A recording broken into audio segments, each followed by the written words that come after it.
Eso era lo que el hombre más influyente de Televisa decía sobre Juan Gabriel, el artista más grande que México haya dado, el que fue capaz de hacer llorar a un país entero. Y alguien lo defendió. No fue un activista, no fue la audiencia, no fue ningún colega del medio.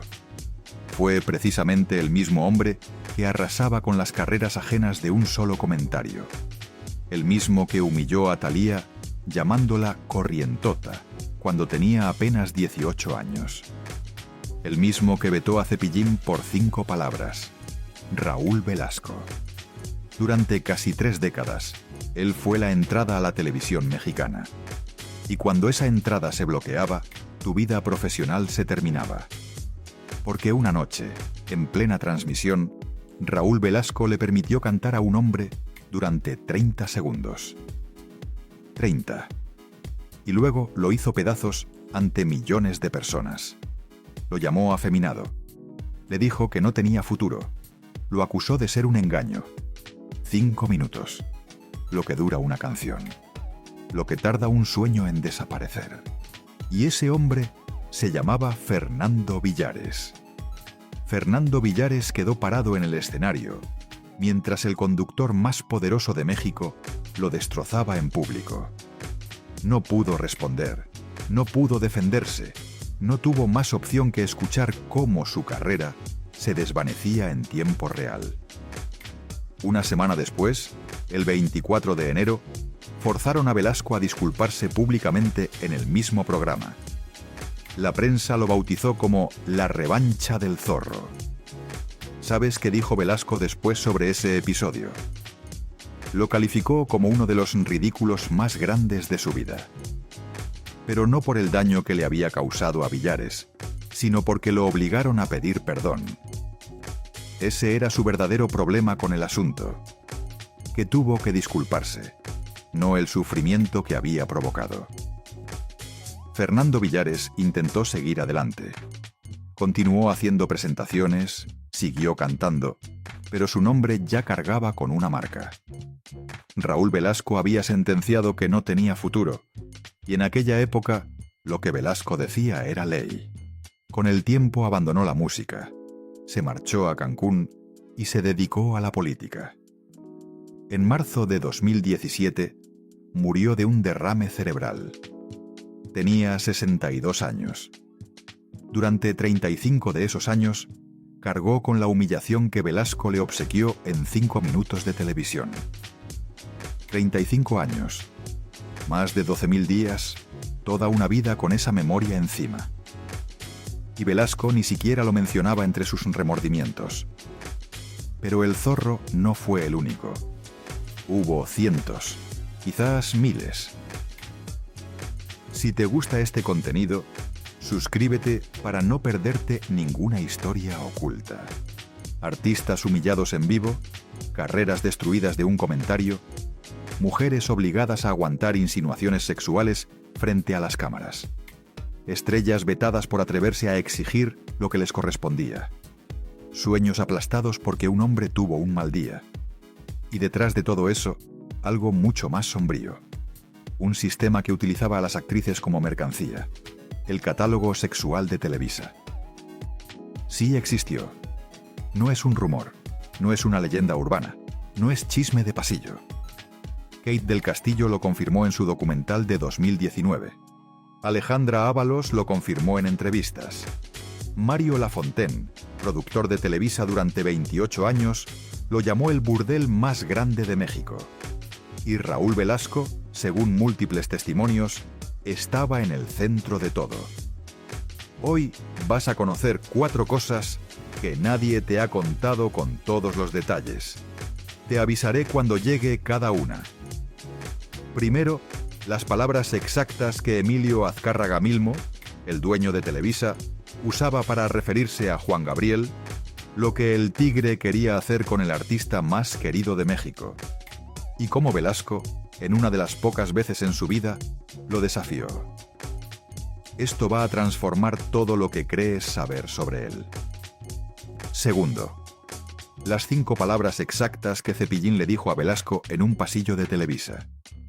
Solo 5 palabras. Cuando las escuches vas a entender por qué Velasco lo persiguió durante años hasta destruirle la carrera. Tercero, el catálogo sexual, los precios exactos, los nombres de quienes hablaron, el lugar donde supuestamente ocurrían los encuentros. Esta es la parte más oscura de toda la historia.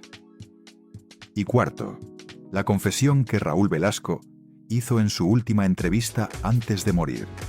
Las 7 palabras que resumen todo lo que fue, lo que admitió sobre sí mismo cuando ya no tenía nada que perder. ¿Y por qué esas 7 palabras no son una disculpa? Cada revelación llegará en su momento. No las voy a entregar todas de golpe, porque primero necesitas entender el contexto. Necesitas ver cómo se construyó este monstruo. Necesitas comprender de dónde venía ese poder. Y así, cuando llegue cada revelación, va a golpear con todo su peso. Pero primero, necesitas entender de dónde venía este hombre, porque nadie nace siendo déspota. Algo lo transforma en eso. Algo sucede en la vida de una persona para que termine disfrutando del poder de destruir a otros. Algo quiebra algo por dentro, y lo que se quiebra nunca termina de sanar. Hay un hilo en esta historia, un concepto que lo explica todo: la puerta. Raúl Velasco era la puerta. Si querías ser artista en México en los años 70, 80, 90, tenías que pasar por él. No había alternativa, no había plan B. Y él decidía si entrabas o te quedabas fuera. A Cepillín le dijo 5 palabras que destruyeron su carrera. Más adelante vas a entender exactamente qué ocurrió. A Joan Sebastián le dijo: no tengo un momento para ti. Y esas palabras se convirtieron en una promesa. A Fernando Villares lo deshizo en 5 minutos. A Lucha Villa la vetó porque se atrevió a pedir un aumento. Ese poder, ese control absoluto. Ese era Raúl Velasco. Nació el 24 de abril de 1933 en Celaya, Guanajuato. Pobreza extrema. No la clase de pobreza de no teníamos lujos. Pobreza de verdad. Pobreza de no saber si comerías al día siguiente. Antes de ir a la escuela, repartía leche en burro. Se levantaba antes de que amaneciera, cargaba los botes, recorría las calles de Celaya, entregando puerta por puerta. Después de clases, ordeñaba vacas. Sus manos de niño aprendieron a trabajar antes que a escribir con soltura. Su ropa estaba remendada. Usaba lo que había, lo que podían conseguir, lo que otros desechaban. Sus compañeros lo llamaban el marino para burlarse de él, por su manera de vestir, por su apariencia, por ser distinto. Y tenía además una malformación cardíaca. No podía jugar fútbol, no podía correr con los demás niños, no podía ser como los otros. Solo podía mirar. Mirar cómo los demás vivían mientras él estaba afuera. Mirar cómo jugaban mientras él no podía. Mirar cómo se divertían mientras él observaba desde lejos. Recuerda eso. El niño que miraba desde afuera, el niño excluido, el niño que no encajaba. Ese niño se convirtió en el hombre que decidía quién entraba y quién se quedaba fuera. A los 20 años, llegó a Ciudad de México sin nada. Sin contactos, sin dinero, sin nadie que lo ayudara. Trabajó de mensajero. Recorría la ciudad cargando paquetes. Fue operador de tractor. Sus manos, las mismas que habían ordeñado vacas, ahora manejaban máquinas. Fue chofer. Llevaba a gente importante. Escuchaba sus conversaciones. Aprendía cómo hablaban los poderosos. Fue empleado de banco. Por primera vez usó traje. Por primera vez tuvo un escritorio, pero no era suficiente. Empezó a escribir, primero sobre deportes, luego sobre cine. Entrevistó a Pedro Infante, el ídolo de México. Entrevistó a María Félix, la diva de divas. Y aprendió algo crucial en esas entrevistas. que las estrellas también eran personas, que tenían inseguridades, que necesitaban aprobación. Y aprendió que quien hace las preguntas tiene el poder. El entrevistado puede ser famoso, puede llenar estadios, puede ser la persona más importante del país. Pero quien hace las preguntas controla la conversación. Quien hace las preguntas decide qué se dice y qué no. Quien hace las preguntas tiene el poder real. Velasco nunca olvidó esa lección. La guardó, la usó, la convirtió en su arma. Y entonces llegó el encuentro que lo cambiaría todo, el que definiría el resto de su vida, el que lo convertiría en el hombre más poderoso de la televisión mexicana.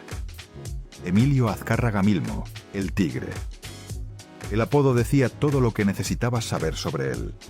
El dueño de Televisa, el hombre más poderoso de los medios en México, el que controlaba lo que México veía, escuchaba y pensaba, el que podía levantar imperios o destruirlos con una llamada, el que años después diría algo que revelaría exactamente cómo pensaba sobre México. México es un país de una clase modesta, muy jodida, que no va a salir de jodida. Para la televisión es una obligación llevar diversión a esa gente y sacarla de su triste realidad. Una clase modesta, muy jodida, que no va a salir de jodida. Esa era la filosofía del hombre que controlaría a Velasco. Esa era la filosofía del sistema del que Velasco formaría parte. Azcárraga vio algo en Velasco. No sabemos con exactitud qué. Quizás reconoció la ambición, ese hambre que tienen los que vienen de abajo, esa necesidad de demostrar que son alguien, esa sed de poder que nunca se sacia. Quizás vio a alguien dispuesto a hacer lo necesario para triunfar, alguien sin límites, alguien que no haría preguntas incómodas. O quizás simplemente necesitaba a alguien que obedeciera, que hiciera el trabajo visible mientras él jalaba los hilos desde atrás. Sea lo que fuera que vio, le gustó lo suficiente para darle la oportunidad que cambiaría su vida. En 1969 nació Siempre en Domingo, un programa dominical, música, entrevistas, espectáculo, algo para que las familias mexicanas vieran juntas después de la comida. Nadie sabía que duraría 28 años, 1.480 emisiones, más de 10.000 horas de transmisión, 350 millones de espectadores en su mejor momento, más que toda la población de Estados Unidos, más que toda la población de Brasil.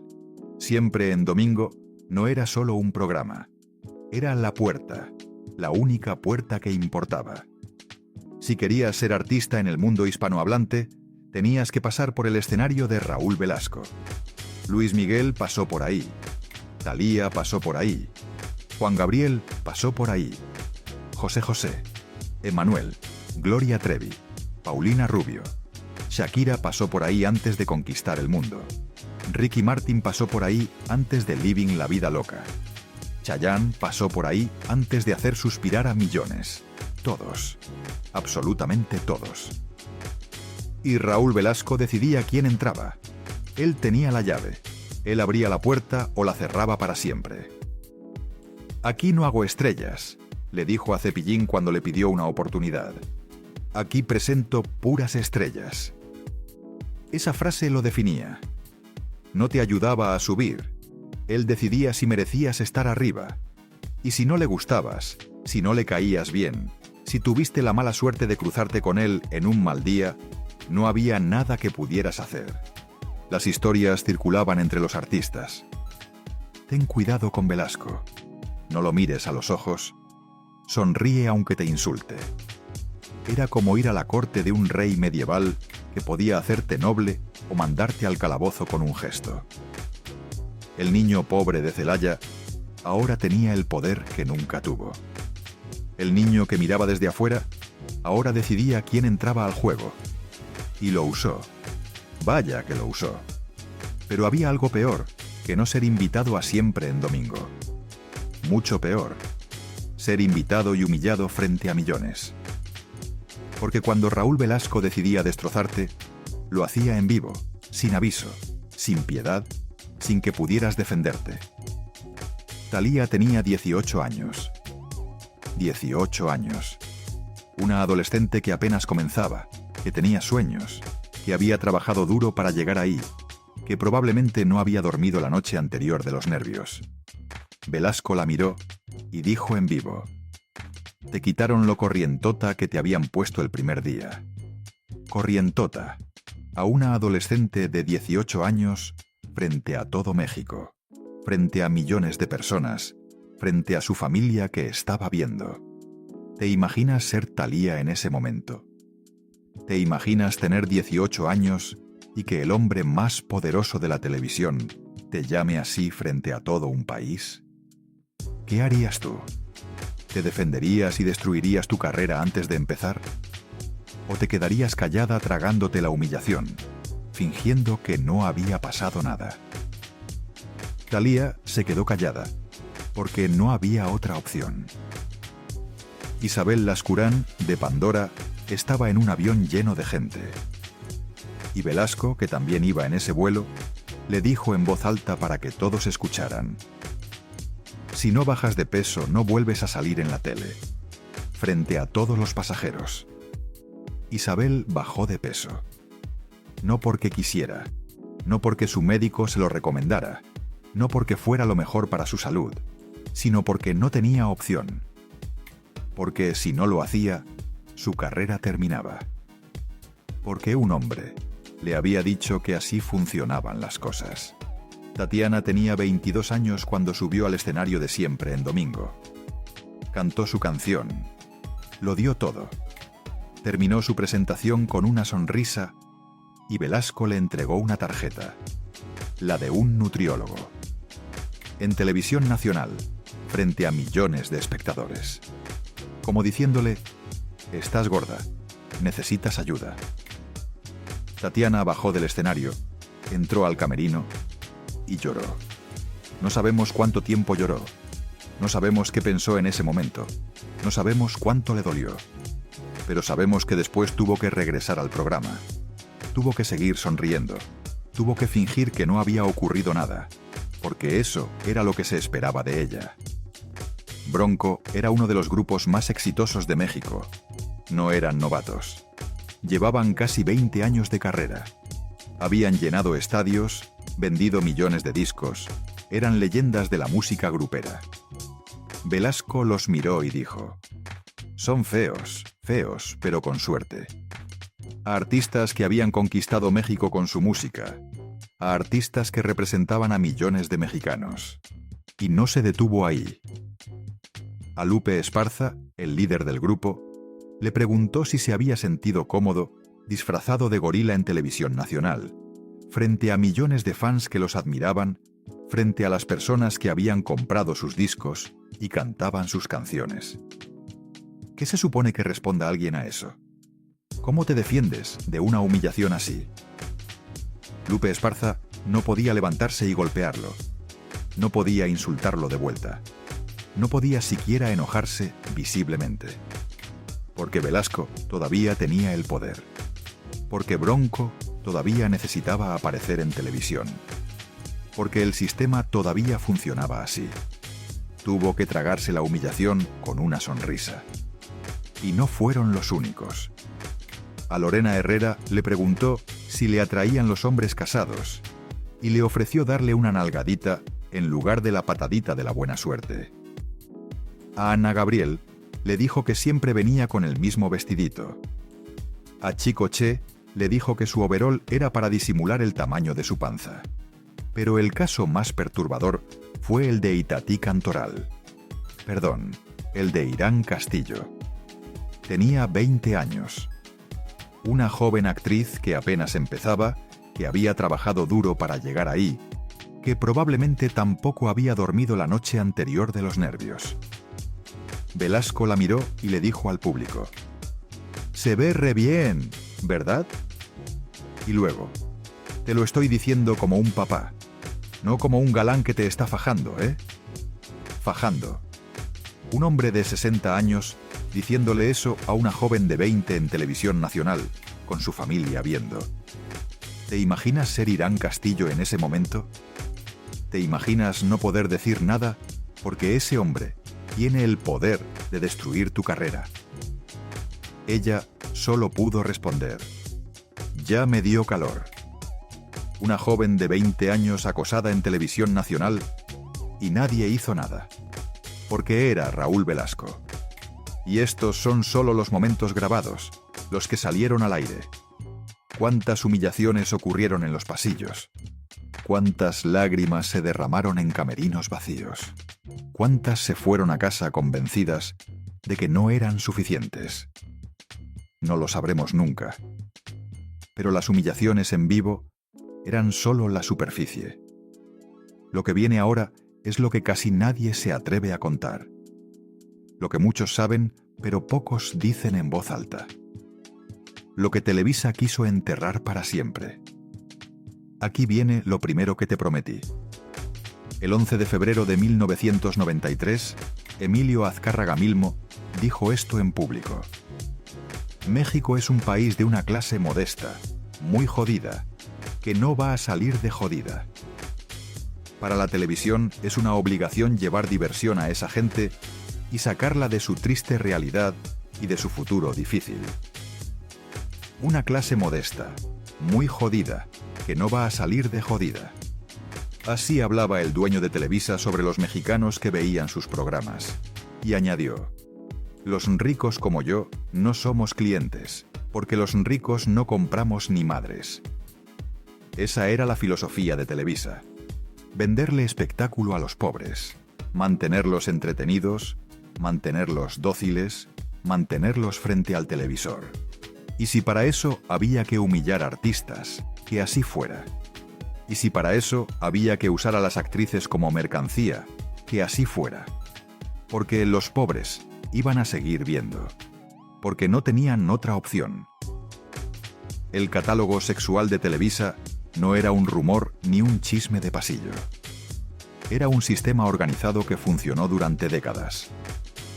Kate del Castillo lo relató en 2019 en su documental Cuando conocí al Chapo. Estaba haciendo la telenovela Muchachitas cuando recibió una invitación. Era joven, estaba empezando, necesitaba el trabajo. Le dijeron que estaba invitada a entretener a unos señores que ella no conocía. Entretener. Esa era la palabra que usaban. Cuando dijo que no, le dejaron claro que no le estaban preguntando. No le estaban preguntando. Así funcionaba. No era una invitación, era una orden. Kate del Castillo dijo que no. Y mira lo que le costó. Años de conflictos con la televisora, una carrera que tuvo que construir a contracorriente. Alejandra Ábalos recibió una llamada de una representante de artistas. Le ofrecieron participar en un catálogo de mujeres donde los clientes podían elegir. Ella rechazó. Dijo que no se manejaba bajo esos estándares de favores sexuales. ¿Cuánto ofrecían? Hasta $1.000.000 por noche, cuando alguien acompañaba a algún ejecutivo o cliente de Televisa. $1.000.000 por una noche. En los años 80 y 90, eso era una fortuna. Era más de lo que muchas familias ganaban en un año. Y lo ofrecían por una noche, por vender tu cuerpo, por renunciar a tu dignidad. Mario Lafontaine trabajó 28 años como productor en Televisa. Vio todo, supo todo. Y cuando finalmente habló, explicó cómo operaba el sistema. Cuando te llamen o te digan que tienes que ir a la fiesta de un ejecutivo, lo tienes que hacer. Es el grupo de las que sí, se sabe que ganarán una novela, pero sabemos de qué forma. Sabemos de qué forma. 3 palabras que lo dicen todo. Todos sabían. Los productores, los directores, los ejecutivos. Todos sabían y nadie decía nada, porque el silencio era el precio de trabajar. Porque quien hablaba desaparecía. Y aquí necesitas entender algo. Esto no era una excepción. No era un error del sistema. Era el sistema funcionando exactamente como fue diseñado. Imagina por un momento. Tienes 19 años. Acabas de llegar a la Ciudad de México con un sueño. Quieres ser actriz. Has estudiado, has practicado, has sacrificado todo. Y entonces suena el teléfono. Una voz te dice que estás invitada a una fiesta, que habrá ejecutivos importantes, que puede ser tu gran oportunidad. Y tú sabes lo que significa. Todos saben lo que significa, pero nadie lo dice en voz alta. ¿Qué haces? ¿Dices que no y ves cómo tu carrera desaparece antes de empezar? ¿O dices que sí y cargas con eso por el resto de tu vida? Esa era la decisión. Esa era la trampa. Eso era el catálogo. La Fontaine calificó a Televisa como el burdel más grande de México. Esas fueron sus palabras exactas. Un hombre que trabajó ahí durante 28 años. El burdel más grande de México. Existía un lugar llamado la Casa de las Campanas. Según múltiples testimonios, ahí ocurrían los encuentros. Ahí llegaban las actrices que habían sido invitadas. Ahí esperaban los empresarios, los políticos, los ejecutivos. Un lugar para hacer negocios. Un lugar donde las mujeres eran parte del negocio. ¿Recuerdas la puerta? Velasco era la puerta para acceder a la fama. Pero había otra puerta, una más oscura, una que nadie quería cruzar, pero que muchas tuvieron que cruzar. ¿Y dónde estaba Raúl Velasco en todo esto? En el centro. Se dice que fue uno de los principales impulsores del catálogo, que usaba su poder en Siempre en Domingo para identificar candidatas, que se fijaba más en la belleza que en el talento, que les pedía a las artistas menos conocidas pero más bellas su book de fotos y su número de contacto. ¿Para qué quería el book de fotos? ¿Para qué quería el número de contacto? No era para programarlas en Siempre en Domingo. Marisol Santa Cruz lo confirmó. A mí me hablaron para pertenecer. Yo pensé que era broma, pero fue una realidad. Era ser dama de compañía de alguien. Era prestarse a pasar una noche, obviamente, teniendo relaciones sexuales con alguna persona. Y añadió algo que todas sabían, pero nadie decía en voz alta. Siempre había favoritismo. Uno se preguntaba, ¿por qué no se quedó la mejor? ¿Por qué ella, si no actúa bien? ¿Por qué ella? Ahora lo sabían. Las que actuaban mejor se quedaban sin papel. Las que acompañaban a alguien conseguían el protagónico. Ese era el sistema. Y no podían hacer nada. Porque si te quejabas, desaparecías. Porque si hablabas, tu carrera terminaba. Porque el silencio era el precio de trabajar. Eso era el catálogo. Eso era Televisa. Eso era el sistema. Pero el catálogo no era la única manera de destruir a alguien. A veces bastaban 5 palabras. Aquí viene lo segundo que te prometí. Las 5 palabras que destruyeron una carrera. Ricardo González llegó a los pasillos de Televisa en 1977 con un sueño. Quería ser payaso. No cualquier payaso. El payaso de México, el que hiciera reír a todos los niños del país. Venía de Monterrey, sin contactos, sin dinero, sin nada más que un traje colorido, una peluca roja y una fe inquebrantable. Buscó a Raúl Velasco. Lo buscó en los pasillos, lo esperó afuera de su oficina, le pidió una oportunidad. Una sola. La respuesta fue brutal.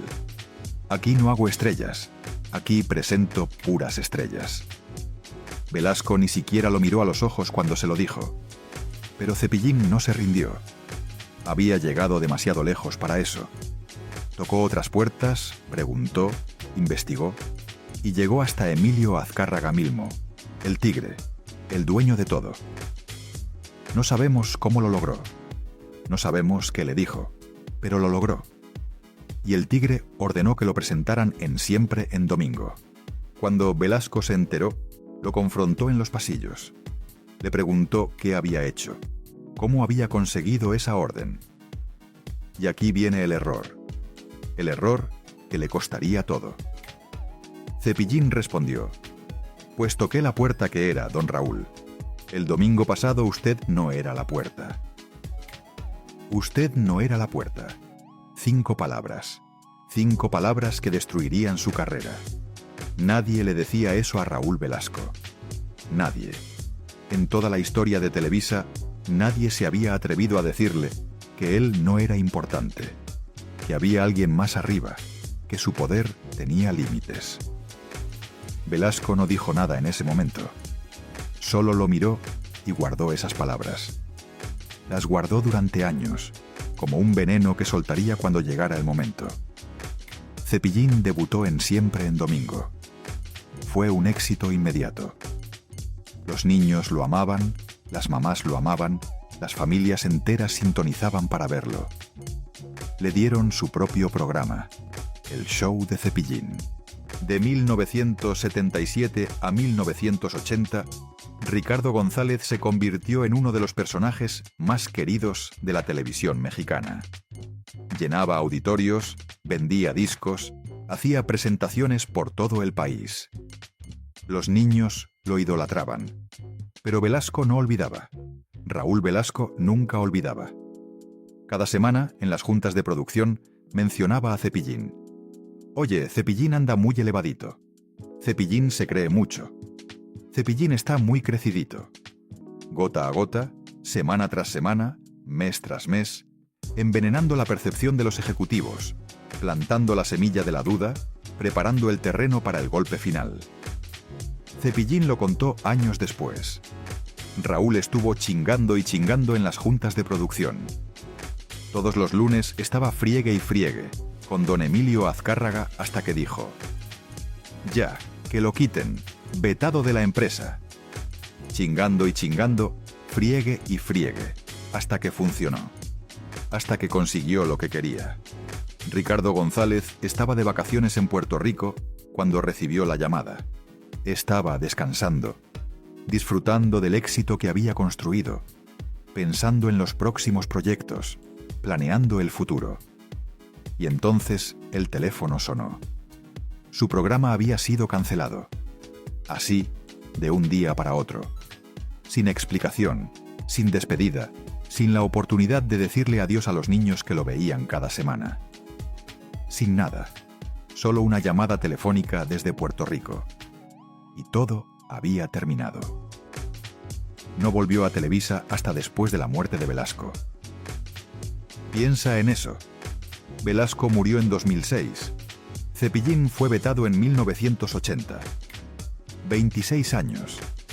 Más de un cuarto de siglo. Una carrera truncada. Millones de niños que no pudieron verlo crecer como artista. Proyectos que nunca se realizaron. Sueños que se quedaron en el aire. Todo por 5 palabras. Usted no era la puerta. Todo porque se atrevió a decir la verdad. Y Cepillín no fue el único. Lucha Villa pagó un precio similar. La grandota de Camargo era una estrella de Siempre en Domingo. Una de las voces más poderosas de la música ranchera. Una mujer que había conquistado México con su talento. Un día pidió un aumento. Lo que le pagaban no le alcanzaba ni para el peinado que le exigían usar en el programa. Era una contradicción absurda. La estrella que brillaba en pantalla no podía pagar su propio vestuario. Cuando pidió lo que merecía, Velasco respondió: «Ah, ¿sí? ¿Sabes qué? Adiós». Vetada. Tuvo que irse a TV Azteca, donde nunca tuvo el mismo éxito. El diseñador Mitzi reveló lo que pasó después. El veto la afectó tanto que buscó mejorar su apariencia para poder regresar. Se sometió a una cirugía estética fallida que casi le cuesta la vida.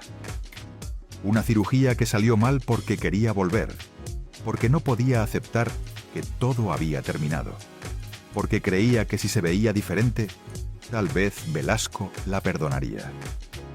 La operación salió mal, casi muere. Su carrera nunca se recuperó del todo. Y todo porque pidió que le pagaran lo que valía. Quizá tú también has pedido algo que merecías. Quizá a ti también te castigaron por atreverte a decir que vales más. Quizá tú también has visto cómo te cierran la puerta por no quedarte callada. Lucha Villa no hizo nada malo, solo pidió lo que le correspondía. Y pagó con su carrera, y casi paga con su vida. Pero ahora viene algo que va a transformar todo lo que piensas sobre Raúl Velasco. Todo. Porque hubo alguien a quien Velasco defendió. Alguien a quien protegió cuando nadie más lo hacía. Alguien por quien arriesgó todo. Alguien por quien se enfrentó al mismísimo Tigre Azcárraga. El hombre que lo había reclutado. El hombre que le había dado todo su poder. El hombre que podía destruirlo con una llamada telefónica. El hombre al que nunca jamás se atrevía a contradecir. Hasta que lo hizo. Por una sola persona. Y cuando te cuente quién era esa persona y qué dijo Azcárraga sobre él, vas a entender por qué esta es la revelación más importante de toda la historia. Aquí viene lo tercero que te prometí. El momento que lo cambia todo. Juan Gabriel, el divo de Juárez, Alberto Aguilera Valadez, el artista más querido de México, el más grande, el irrepetible, el único, amor eterno. Querida, hasta que te conocí. Se me olvidó otra vez. Canciones que se cantan en bodas, canciones que se cantan en funerales, canciones que hacen llorar a México entero cada vez que suenan. Juan Gabriel llenaba estadios en todo el continente. Sus conciertos duraban 5, 6 horas. Y la gente no se iba. La gente lloraba viéndolo cantar. La gente cantaba cada palabra con él. Era más que un artista. Era un fenómeno. Era una institución. Juan Gabriel era México. Y Emilio Azcárraga Milmo lo odiaba. Lo odiaba con todo su ser. En su última entrevista antes de morir, cuando ya no tenía nada que perder, cuando ya no le importaba quedar bien con nadie, Raúl Velasco reveló algo que había guardado durante décadas. Con Juan Gabriel jamás tuve enfrentamiento alguno. Eso sorprendió a muchos, porque había rumores de peleas entre ellos. Pero Velasco continuó. Con quien sí tuve enormes y serios problemas fue con Emilio, el Tigre Azcárraga, por incluir a Juan Gabriel en Siempre en Domingo. Enormes y serios problemas. Con el dueño de Televisa, con el hombre que le había dado su carrera, con el hombre que podía destruirlo en un segundo. Problemas por defender a un artista. ¿Por qué Azcárraga tenía problemas con Juan Gabriel? ¿Por qué el dueño de la televisora más grande de México odiaba al artista más grande de México? La respuesta de Velasco fue brutal en su honestidad. Lo llamaba con insultos homofóbicos y le exigía que lo sacara del programa. Esas eran las palabras exactas que el dueño de Televisa usaba para referirse a Juan Gabriel. El hombre más poderoso de los medios en México llamaba al artista más talentoso de su época con esos términos. Por su forma de caminar, por su forma de vestir, por su manera de moverse en el escenario, por su forma de expresarse, por su forma de ser. No porque cantara mal, no porque no tuviera talento, no porque no llenara estadios, no porque no vendiera millones de discos, sino porque era diferente, porque no encajaba en lo que Azcárraga consideraba normal, porque su manera de ser incomodaba al hombre más poderoso de los medios. Velasco explicó más. En México tú triunfas y te tiran las pedradas. Como no le podían criticar ni que cantaba mal, ni que era mal compositor, se empezaron a agarrar de sus amaneramientos y me bloqueaban el teléfono. Le bloqueaban el teléfono. Cada vez que programaba a Juan Gabriel, Azcárraga le marcaba. Cada vez que anunciaba que vendría al programa, comenzaba la presión. Llamadas, mensajes, exigencias, presión constante para sacarlo del aire, para borrarlo de la televisión, para que México no viera a Juan Gabriel en Siempre en Domingo. Y aquí viene algo que no esperarías de Raúl Velasco. Algo que no encaja con todo lo demás que te he contado. El mismo hombre que humillaba a artistas por su peso. El mismo que destruía carreras con un comentario. El mismo que había mandado a Cepillín al exilio por 5 palabras. Ese hombre defendió a Juan Gabriel. En vivo, frente a millones de espectadores, Velasco dijo: «En Siempre en Domingo no programo sexos, programo talentos. No programo sexos, programo talentos». Fue una de las pocas veces en que Raúl Velasco desafió al Tigre. ¿Por qué lo hizo? Tal vez le tenía un cariño genuino. Habían compartido décadas de trabajo juntos. Tal vez respetaba su talento de una manera que no respetaba el de otros. Juan Gabriel era único, irreemplazable. Tal vez no quería que le dijeran qué hacer.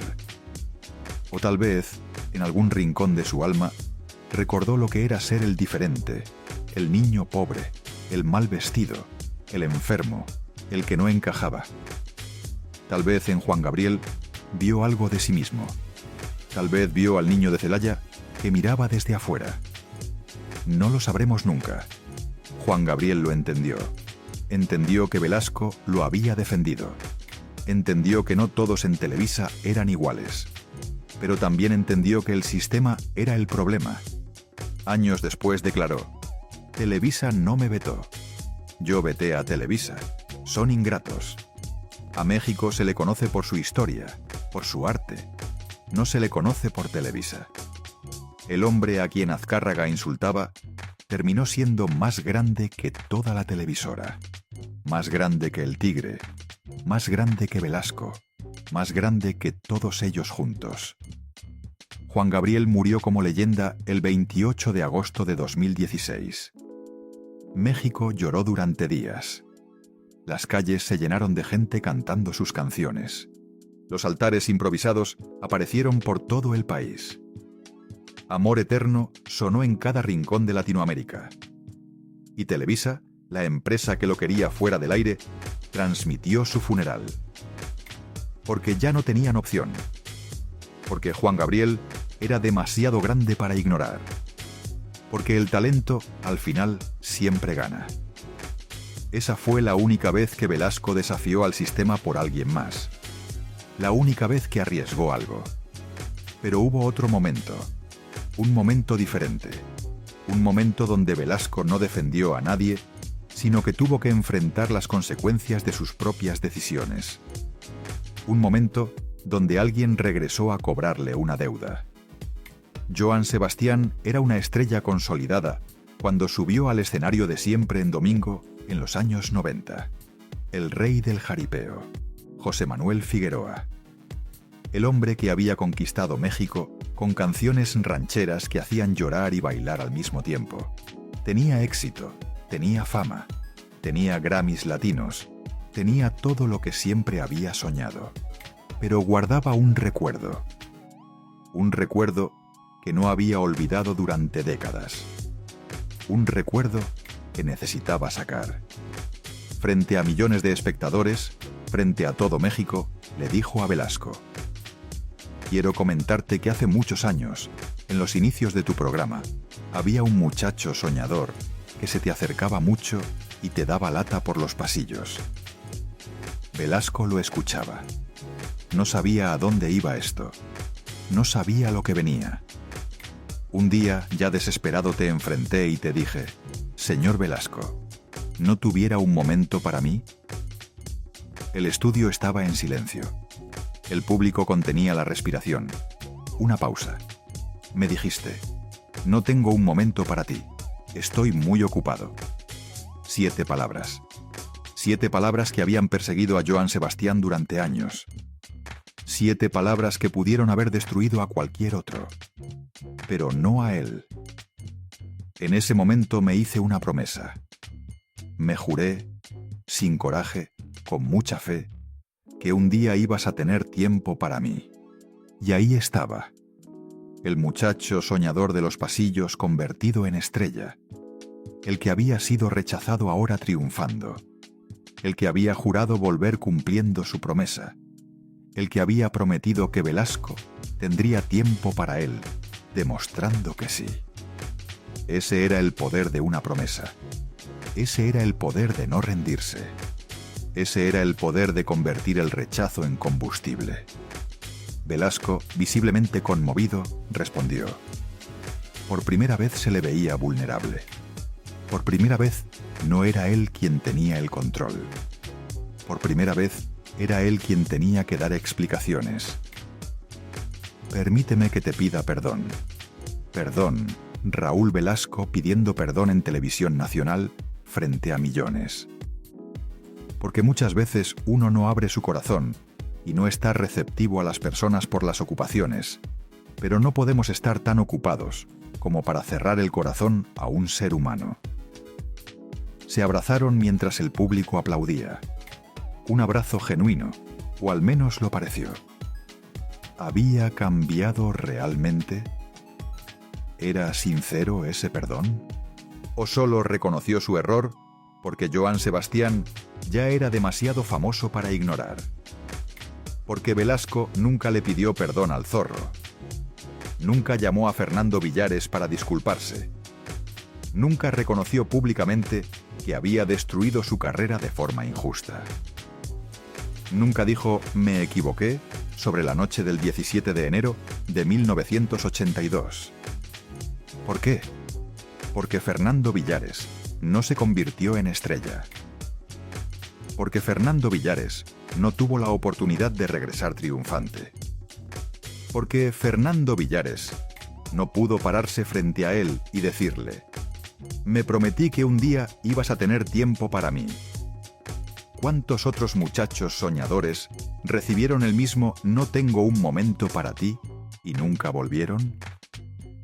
¿Cuántos abandonaron sus sueños después de toparse con esa puerta cerrada? ¿Cuántos regresaron a sus pueblos, a sus ciudades, a sus vidas normales, cargando con el peso de un sueño roto? ¿Cuántos se preguntaron por el resto de sus vidas qué habría pasado si Velasco les hubiera dado una oportunidad? No lo sabremos nunca. Sus nombres se perdieron. Sus historias nunca se contaron. Solo sabemos de los que triunfaron a pesar de todo, y de los pocos como Fernando Villares, cuya humillación fue tan pública que quedó grabada para siempre. Joan Sebastián pudo confrontarlo porque había triunfado a pesar de Velasco. Fernando Villares no pudo hacerlo, porque Velasco lo destruyó antes de que pudiera triunfar. Esa es la diferencia. Esa es la injusticia. Los que triunfan pueden regresar a pedir cuentas. Los que son destruidos antes de despegar nunca tienen esa oportunidad. Aquí viene lo cuarto que te prometí. La caída del hombre más poderoso de la televisión mexicana. A principios de los años 90, cuando todavía estaba en la cima, cuando todavía decidía quién triunfaba y quién fracasaba, Raúl Velasco recibió una transfusión sanguínea. Era un procedimiento de rutina, nada de qué preocuparse, excepto que la sangre estaba contaminada. Hepatitis C, un virus silencioso que destruye el hígado lentamente, sin síntomas al principio, sin aviso, sin señales de alarma. En esa época había muy poca información sobre el virus. No sabían cómo tratarlo, no sabían qué esperar. Entre 1994 y 1995, su salud comenzó a deteriorarse. El hombre que había dominado la televisión mexicana empezaba a apagarse.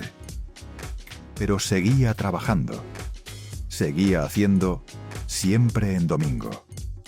Seguía siendo Raúl Velasco frente a las cámaras, aunque su cuerpo lo traicionaba. En 1998 desarrolló cirrosis hepática. Su hígado estaba muriendo. Y si su hígado moría, él moría. Necesitaba un trasplante.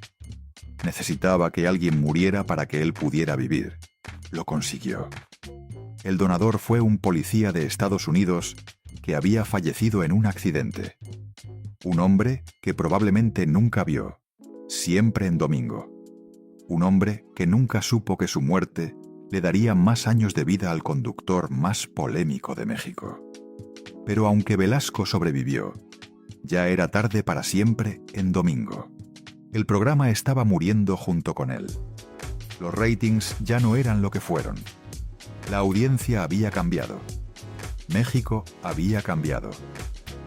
El 19 de abril de 1998, Después de 1480 emisiones, el programa terminó. 28 años al aire. 10.000 días de transmisiones. Miles de artistas que habían pasado por ese escenario. Todo terminó. No con una celebración espectacular, no con un gran final. Simplemente terminó. 8 meses después, el 18 de diciembre de 1998, Velasco renunció a Televisa por fax. Un fax. Después de casi 3 décadas de ser el rostro de la televisora, se despidió con un fax. Citó diferencias irreconciliables con la administración de Emilio Azcárraga Llán, el hijo del Tigre. El Tigre había muerto en 1997, y con él había muerto la protección que Velasco tenía. El hijo no tenía la misma relación con él. El hijo tenía otros planes. Velasco catalogó su salida como un despido injustificado. Demandó a Televisa por 21 millones de pesos. Por casi 30 años de trabajo. Perdió el caso. Televisa ganó. El sistema que él había representado lo devoró al final. El que había humillado a cientos de artistas fue desechado cuando ya no servía. El que había cerrado puertas vio cómo le cerraban la puerta a él. El que había dicho, aquí presento puras estrellas, fue tratado como si nunca hubiera sido una estrella. El que había decidido quién merecía una oportunidad, ya no tenía oportunidades. La puerta que él había controlado durante tanto tiempo, ahora estaba cerrada para él. Cerrada de golpe, como él había cerrado tantas puertas a tantos soñadores. Se retiró a su casa en Acapulco, lejos de los reflectores, lejos de las cámaras, lejos del escenario donde había sido el rey, lejos del poder que había ejercido durante tanto tiempo. Sufría afecciones cardíacas, dolores abdominales, pérdida de memoria. El virus seguía ahí. El hígado trasplantado no era inmune a la enfermedad. Cada día era una batalla. Cada día, un recordatorio de su mortalidad. En su última entrevista, cuando ya no tenía nada que perder, cuando la muerte estaba cerca, confesó algo que pocas veces había admitido. Desde 1998, he vivido una transición muy difícil. La recuperación después de mi trasplante ha sido lenta, y existen limitantes, como la memoria. Limitantes como la memoria. El hombre que había memorizado los nombres de miles de artistas estaba perdiendo la memoria. El hombre que recordaba cada insulto que le habían hecho de niño estaba olvidando. Y dijo algo más. Me habría gustado devolver la donación que recibí, pues debido a que padezco hepatitis C, mi sangre puede contaminar a cualquier paciente. Quería devolver el hígado que le había dado más años de vida. Piensa en eso. Un hombre que había luchado por sobrevivir, que había esperado un trasplante, que había recibido el regalo de más tiempo, quería devolverlo, porque sentía que no lo merecía, o porque la enfermedad lo hacía sentir como una carga, o porque al final, el hombre que había juzgado a tantos estaba juzgándose a sí mismo. Y dijo algo más. Las 7 palabras que te prometí. La televisión me hizo perder el piso. Perder el piso. 7 palabras que resumen todo. Después de todas las humillaciones que había dado, después de todos los vetos que había ordenado, después de todas las carreras que había destruido. La televisión me hizo perder el piso. ¿Era una disculpa? ¿Era arrepentimiento? No, porque el piso no se pierde solo. El piso se suelta, y él eligió soltarlo. Cada humillación fue una elección. Cada veto fue una elección. Cada carrera destruida fue una elección. Nadie lo obligó. El sistema no lo forzó. Él era el sistema. El 26 de noviembre de 2006, a las 7:45 de la mañana, Raúl Velasco murió mientras dormía. Estaba en su casa de Acapulco. Lo rodeaban su esposa Dorle y sus hijos. Tenía 73 años. murió en paz. Murió rodeado de amor. Murió en su cama, en su casa, con su familia, más de lo que muchos de los que humilló pudieron tener. Fernando Villares murió solo con su humillación. Muchas de las actrices del catálogo nunca encontraron paz. Muchos de los artistas vetados nunca se recuperaron. Pero Velasco murió tranquilo. Así funciona el mundo a veces. Los que causan daño mueren en paz. Los que reciben el daño cargan con él para siempre. Televisa ya no es lo que era. La empresa que dominó la televisión mexicana durante décadas ahora compite con Netflix, con YouTube, con TikTok. Los ratings que siempre en domingo alcanzaba son imposibles hoy. El poder que Velasco tuvo ya no existe. La Puerta ya no existe. El sistema que representó se derrumbó. Ya nadie necesita pasar por un solo programa para ser famoso. Puedes subir un video a YouTube y volverte viral. Puedes publicar una canción en Spotify sin pedirle permiso a nadie. Puedes construir una carrera sin necesitar la aprobación de un Raúl Velasco. Ya nadie depende de un solo hombre. Ya nadie tiene que soportar humillaciones para tener una carrera. Ya nadie tiene que aguantar que le llamen corrientota. Ya nadie tiene que bajar de peso porque un conductor se lo exige. Ya nadie tiene que decidir si acepta una llamada del catálogo o pierde su oportunidad. Eso es bueno. Eso es justo. Eso es lo que debía pasar. Pero las cicatrices sí existen. Las cicatrices siempre quedan. Las cicatrices no desaparecen porque el sistema que las causó ya no exista.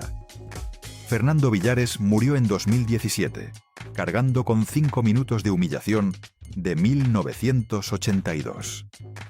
35 años con esa memoria. 35 años recordando cómo un hombre lo llamó afeminado y le dijo que no tenía futuro. 35 años sin poder olvidar aquella noche de enero. Murió cargando con eso. Cepillín perdió 26 años de su carrera por 5 palabras. Usted no era La Puerta. 26 años fuera de Televisa.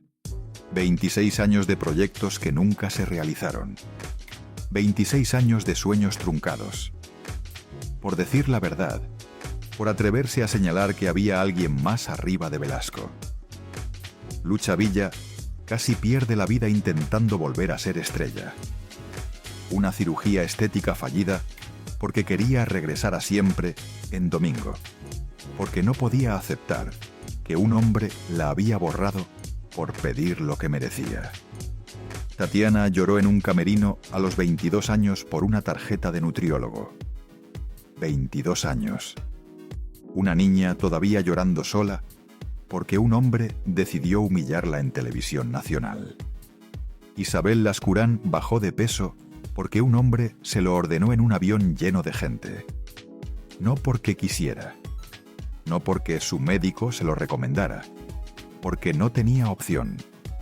Y las actrices que recibieron la llamada del catálogo. Las que supieron que existía.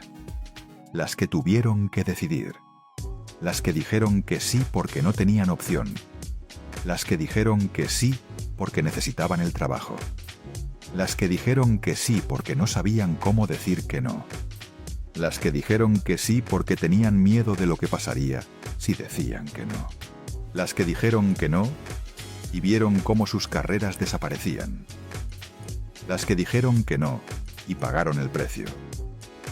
Las que nunca consiguieron los papeles que merecían. Las que todavía no hablan. Las que nunca hablarán. Las que se llevaron sus historias a la tumba. Las que siguen cargando con esos recuerdos cada día de su vida. Ellas también cargan con esas cicatrices. Y probablemente siempre lo harán hasta el día de su muerte. Porque esas cicatrices no desaparecen. Porque esos recuerdos no se borran. Porque el daño ya está hecho y no hay forma de deshacerlo. Quizá tú también las conoces.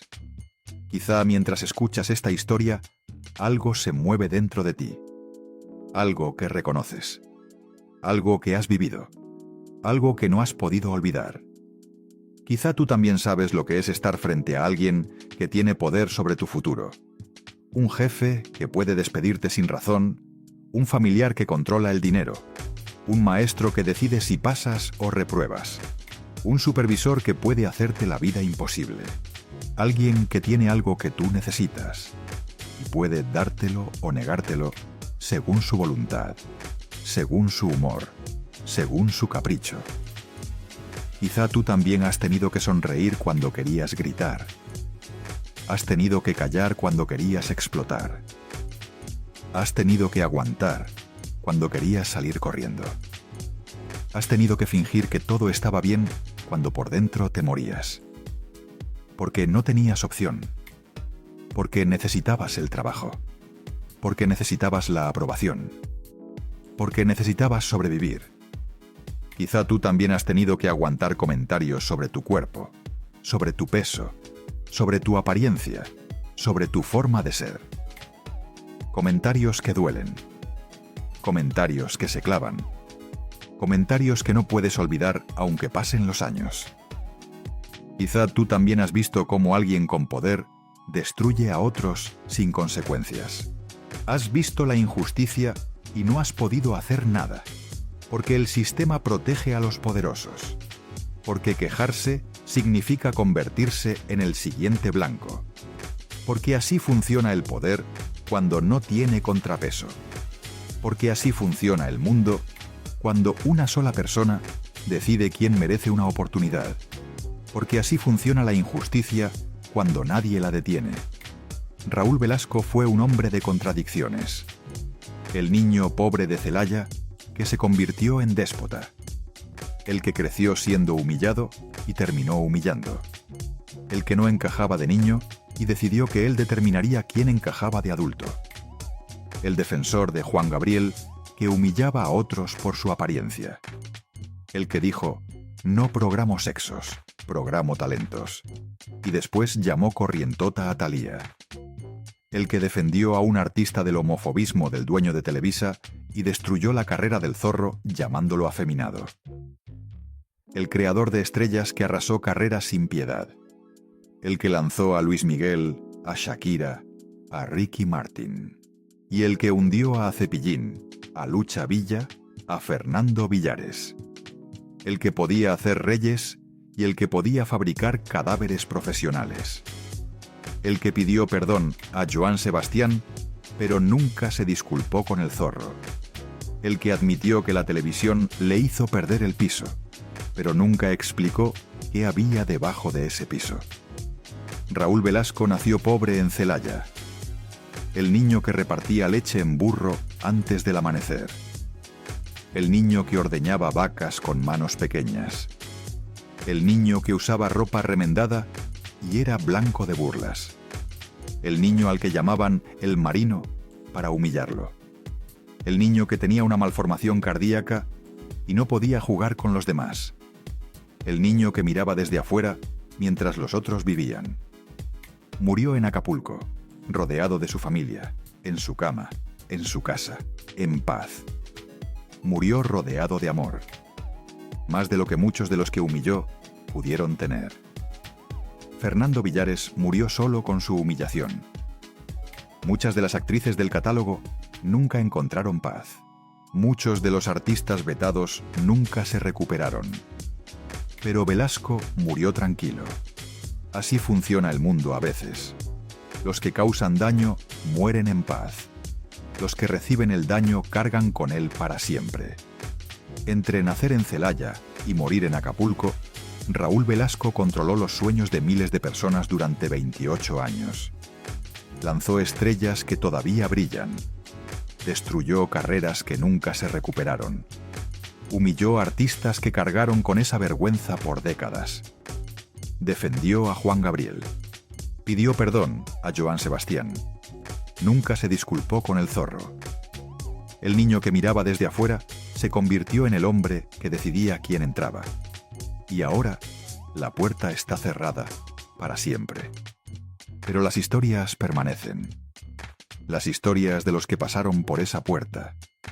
Las historias de los que fueron rechazados. las historias de los que fueron destruidos.